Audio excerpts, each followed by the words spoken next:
On attaque le deuxième travail de consolidation avec l'exercice 1. On considère une fonction f qui est définie sur l'intervalle fermé de moins 4 à 6, dont la courbe est notée CF et représentée ci-contre. On vous demande de résoudre graphiquement f de x supérieur ou égal à 2, de dresser le tableau des variations de f et de donner les extrémas de la fonction sur l'intervalle moins 2, 4, en précisant pour quelle valeur ils sont atteints. Je vous laisse y réfléchir.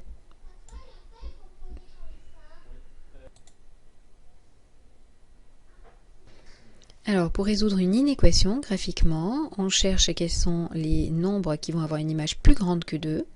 On commence par tracer la droite d'équation y égale 2, une droite horizontale. La voilà. Ensuite, ce qui nous intéresse ici, ce sont les nombres dont l'image va être au-dessus de cette droite, au-dessus de 2. Donc, on met en couleur, on va repérer la partie de la courbe qui est au-dessus de la droite d'équation y égale 2. Et les solutions vont se lire sur l'axe des abscisses. Il faut ensuite regarder sur l'axe des abscisses les parties en couleur, à quoi elles correspondent. Donc, c'est ce qu'on va faire.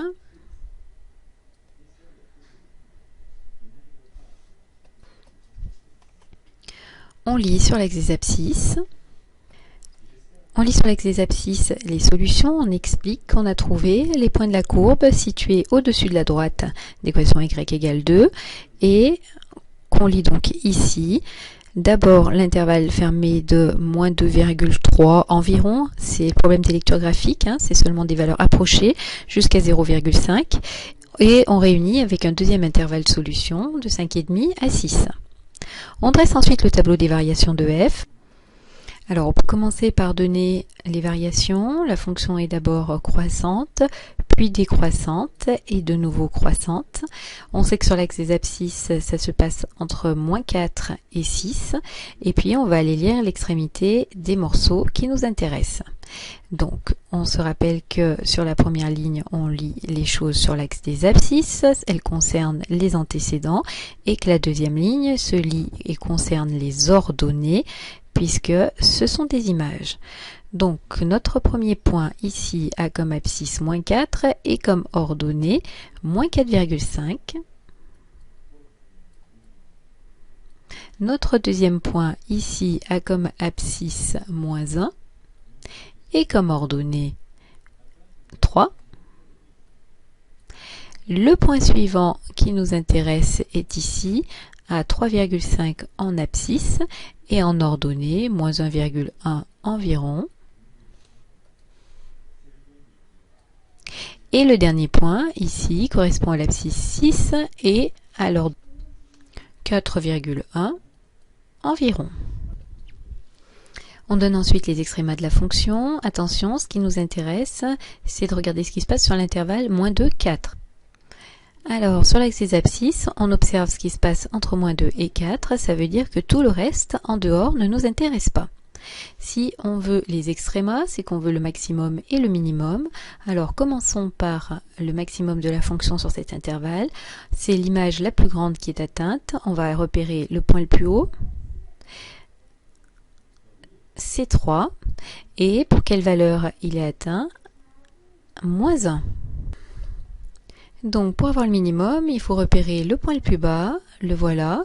Il faut repérer, puisque le minimum c'est l'image la plus petite atteinte ici, à quelle valeur cela correspond, et pour quelle valeur de x, donc moins 1,1 environ, c'est ce qu'on avait mis dans le tableau de valeurs, et pour quelle valeur de x il est atteint, 3,5.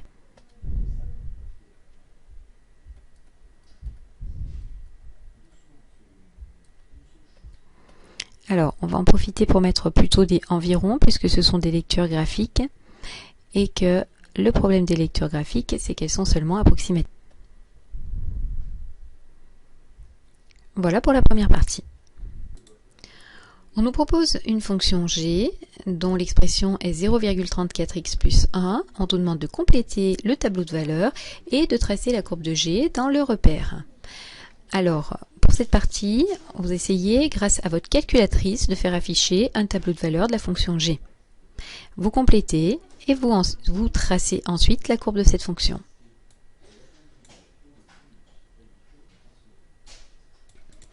Alors on refait le point une dernière fois sur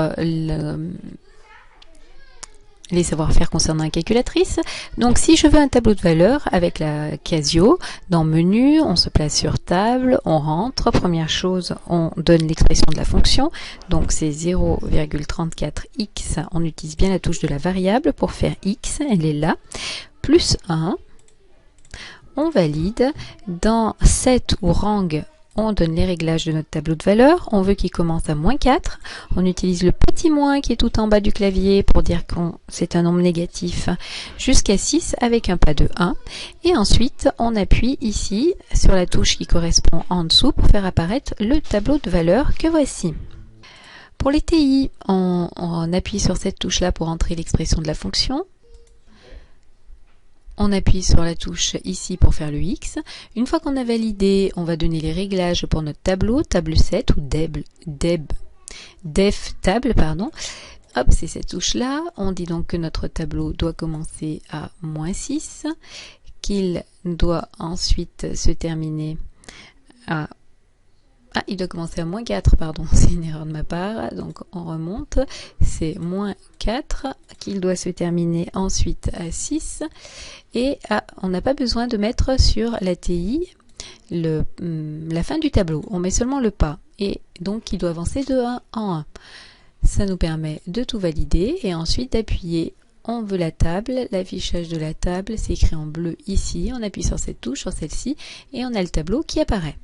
Il nous reste la NumWorks, on se met donc dans maison sur fonction, on entre, ok, on donne l'expression de la fonction, c'est 0,34x plus 1, on valide, ensuite avec les curseurs qui sont ici, on va venir se placer sur tableau,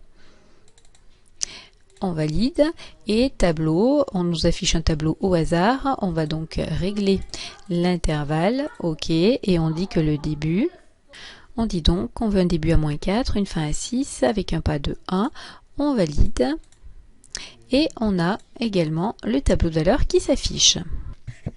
On recopie le tableau de valeur, le voici, et on peut ainsi tracer le nuage de points associé dans le repère.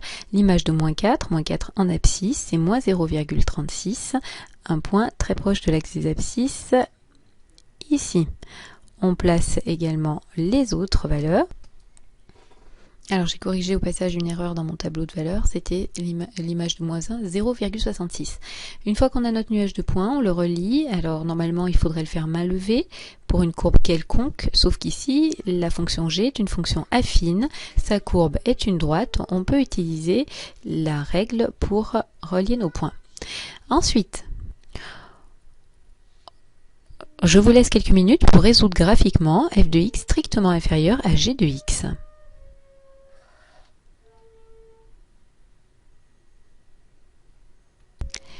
On cherche quels sont les nombres qui vont avoir une image par f strictement plus petite que par g. Pour cela, on va regarder quand est-ce que la courbe de f est strictement en dessous de la courbe de g. Alors je mets en couleur les parties où la courbe de f est strictement en dessous de la courbe de g. On a donc ce morceau et ce morceau.